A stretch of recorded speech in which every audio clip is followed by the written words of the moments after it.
दोस्तों तमिल इंडस्ट्री के पास बहुत से ऐसे डायरेक्टर हैं जिनकी फिल्में भले ही पैन इंडिया लेवल पर रिलीज ना हुई हो, फिर भी आज इनके नाम की तूती बोलती है। सेल्वा राघवन, वेट्रीमारन, मारी सेल्वराज और पा रंजीत, ये वो डायरेक्टर हैं जो आज अपने काम के चलते सिनेमा के जानकारों के बीच काफी अप्रिशिएट किए जाते हैं। दोस्तों तमिल सिनेमा या यूं कहूं कि हर इंडस्ट्री में हमें एक खाई देखने को मिलती है। एक तरफ जहां एटली कुमार, लोकेश कनगराज और नेल्सन दिलीप कुमार जैसे डायरेक्टर्स हैं जो आज कमर्शियल फिल्मों के चलते मार्केट में छाए हुए हैं, वहीं दूसरी तरफ वेट्रीमारन और पा रंजीत जैसे डायरेक्टर्स भी हैं जिनकी फिल्मों की कमर्शियल सक्सेस भले ही उतनी बड़ी ना हो, मगर इनकी फिल्मों में कुछ ना कुछ ऐसा जरूर होता है जो ट्रू सिनेफाइल्स को उनका मुरीद बनाते हैं। ये डायरेक्टर अपने क्राफ्ट, अपनी क्रिएटिविटी और सामाजिक तत्वों का बेहतरीन समन्वय के साथ ऐसी कहानी लेकर आते हैं कि इनकी फिल्मों से आपको कुछ ना कुछ अलग जरूर एक्सपीरियंस करने को मिलता है। हालांकि इन डायरेक्टर्स की उतनी बात नहीं होती। पा रंजीत भी एक दिग्गज डायरेक्टर हैं और मुझे लगता है कि आने वाले समय में इनके नाम की गूंज आपको बहुत तेजी में सुनने को मिलेगी। वजह इनकी आने वाली film Thangalaan. Recently Chiyaan Vikram starrer इनकी अपकमिंग फिल्म का टीजर रिलीज हो चुका है, जिसमें इन्होंने विक्रम सर को आदिवासी के तौर पर पेश किया और उनका कैरेक्टराइजेशन बहुत ही जबरदस्त लग रहा है। डायरेक्टर पा रंजीत का एक शॉट गूज़बम्प लाता है। स्टोरी वाइज, क्रिएटिविटी वाइज और कंटेंट वाइज ये फिल्म काफी हद तक अपील कर रही है और जब आपके पास फिल्म में चियान विक्रम जैसा नाम जुड़ा हो तो इसके चांसेस काफी बढ़ जाते हैं कि इस फिल्म में हमें कुछ बेहतरीन भी देखने को मिलेगा। अपरिचित और आई जैसी फिल्मों के बाद थंगालन में भी चियान विक्रम सर की कमाल की एक्टिंग और उनका डेडिकेशन देखने को मिल रहा है। ये फिल्म डायरेक्टर पा रंजीत को ग्रेटर रिकॉग्निशन दे सकती है। वैसे तो इन्होंने कबाली और काला जैसी कमर्शियल फिल्में बनाई हैं,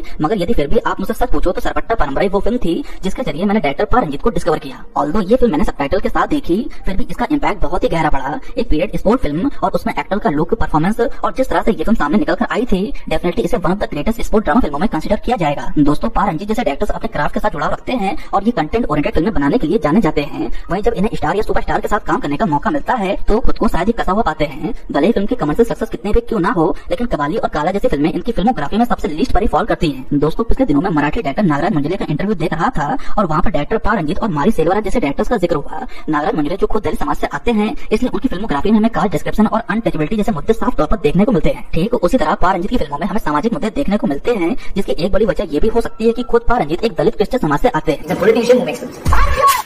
इसी वजह से कास्ट डिस्क्रिमिनेशन, अनटचेबिलिटी और उत्पीड़न जैसी चीजें इनकी फिल्मों में हमें साफ तौर पर देखने को मिलती हैं। दोस्तों एक पक्ष डायरेक्टर पा रंजीत को सोशली केयरफुल डायरेक्टर बताता है, तो वहीं दूसरा पक्ष इन्हें मोस्ट कंट्रोवर्शियल डायरेक्टर की श्रेणी में भी रखता है। लोगों का मानना है कि पा रंजीत अपनी फिल्मों के माध्यम से दलित लीडर बनना चाहते हैं और ये अपनी फिल्मों को सॉफ्ट पावर की तरह यूज करके खुद को स्टैब्लिश कर रहे हैं। ऐसा माना जा रहा है कि थिरुमावलन की तरह आगे चलकर पा रंजीत भी खुद को दलित लीडर के तौर पर स्टैब्लिश करना चाहते हैं और इस तरह से तमिल पॉलिटिक्स में एंटर करेंगे। इनकी हर फिल्म उत्पीड़न की कहानी बताती है, जिसमें दूसरे पक्ष को विलन के तौर पर दिखाया जाता है। इसी के चलते एक पक्ष को पा रंजीत की फिल्मों से हमेशा विरोध ही रहा है। इनकी फिल्मों से एक तरह से दलितों की यूनिटी पर बात सामने आती है। बुक्स के बेसिस पर ये तमिल राजाओं की पास्ट लेगेसी पर सवाल खड़े करते हैं और ये सारी किताबें मुख्यतः दक्षिण पॉलिटिक्स पर बेस्ड होती हैं। दोस्तों ऐसा कहा जाता है कि अपनी फिल्मों के माध्यम से दलितों को एक करने की बात करते हैं। बहरहाल ये बहुत ही कंट्रोवर्शियल चीजें हैं जिसकी डिबेट लंबे समय तक चल सकती है। खैर पा रंजीत का जन्म 8 दिसंबर साल 1982 को अवली तमिलनाडु में हुआ। इनकी शुरुआती पढ़ाई यहीं से हुई और आगे चलकर इन्होंने government college of fine art से अपना ग्रेजुएशन कंप्लीट किया। कॉलेज के दौरान से पा रंजीत ने फिल्म चैम्बर ज्वाइन कर लिया और यहीं से इन्हें फिल्म बनाने का इंस्पिरेशन मिला। इसके बाद ही लगातार कई सारी फिल्मों को एक्सप्लोर करते रहे। उस दौरान द बैटल ऑफ अल्जेरिया और सिटी ऑफ गॉड जैसी फिल्मों का इनके ऊपर बहुत ही इम्पैक्ट पड़ा।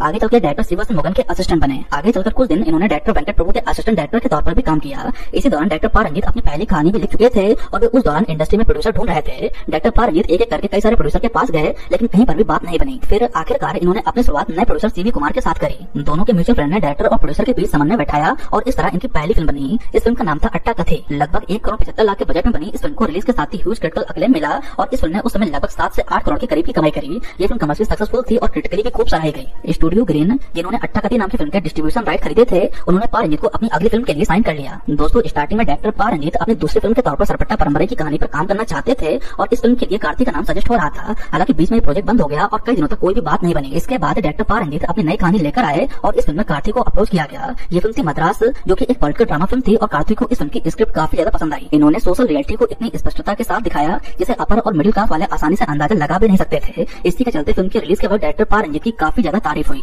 महज 15 करोड़ के बजट में बनी इस फिल्म ने बॉक्स ऑफिस पर 44 करोड़ की कमाई करी और इसी फिल्म की सफलता के बाद डायरेक्टर पा रंजीत को अपनी पहली बड़ी कमर्शियल फिल्म बनाने का मौका मिला। वो भी यहाँ पर इन्हें तमिल इंडस्ट्री के सबसे बड़े सुपरस्टार रजनीकांत साहब के साथ काम करने का मौका मिल रहा था। ये फिल्म थी कबाली। ये अपने समय की सबसे ज्यादा डिमांड में चल रही फिल्म थी। रजनीकांत के चलते इस फिल्म ने बॉक्स ऑफिस पर 300 से 400 करोड़ की कमाई जरूर करी, लेकिन इस फिल्म की कमर्शियल सक्सेस से परे एक क्रिटिकल सक्सेस जो पा रंजीत की फिल्मों को मिलता हुआ आया था, वो इस फिल्म से काफी दूर था। फिल्म को मिक्स टू एवरेज रिव्यू मिले और पा रंजीत की उतनी तारीफ नहीं हुई जितना उनकी प्रीवियस फिल्मों में हुई थी। किस्मत के धनी पा रंजीत को अपने नेक्स्ट फिल्म में भी रजनीकांत साहब के साथ काम करने का मौका मिला। ये फिल्म थी काला, जिसे 140 करोड़ के बजट में बनाया गया था और इस फिल्म ने बॉक्स ऑफिस पर 160 करोड़ की कमाई करी। इसी के साथ ये फिल्म एक बिग डिसअपॉइंटमेंट के तौर पर निकल कर आई, जो कि रजनीकांत और एवं पा रंजीत के करियर में बहुत बड़ी फेलियर साबित हुई। खैर 3 सालों के बाद इन्होंने कोविड फेज में अपनी फिल्म सरपट्टा परंपरा रिलीज करी। रिलीज के साथ ही इस फिल्म को ह्यूज क्रिटिकल अक्लेम मिला और ऑडियंस से लेकर क्रिटिक्स तक ने पा रंजीत की तारीफ करी। इसके बाद इन्होंने विक्टिम नाम की एंथोलॉजी फिल्म और नाट चित्रम करके एक फिल्म बनाई थी और ये सारी फिल्में कमर्शियली सक्सेसफुल रही। बहरहाल इनके अपकमिंग प्रोजेक्ट की बात करें तो इस समय ये चियान विक्रम के साथ थंगालन और आर्या के साथ सरपट्टा परंपरा 2 पर काम कर रहे हैं। स्पेशली सरपट्टा परंपरा 2 का एक सक्सेस ऑफ ऑडियंस को बेसब्री से इंतजार है। खैर एक डायरेक्टर के साथ साथ इस बीच इन्होंने प्रोड्यूसर के तौर पर काम करना शुरू कर दिया और इन्होंने एज अ प्रोड्यूसर भी कई सफल फिल्में प्रोड्यूस करी। दोस्तों मारी सेल्वराज के पहले प्रोजेक्ट परियल पेरुमल को भी इन्होंने प्रोड्यूस किया,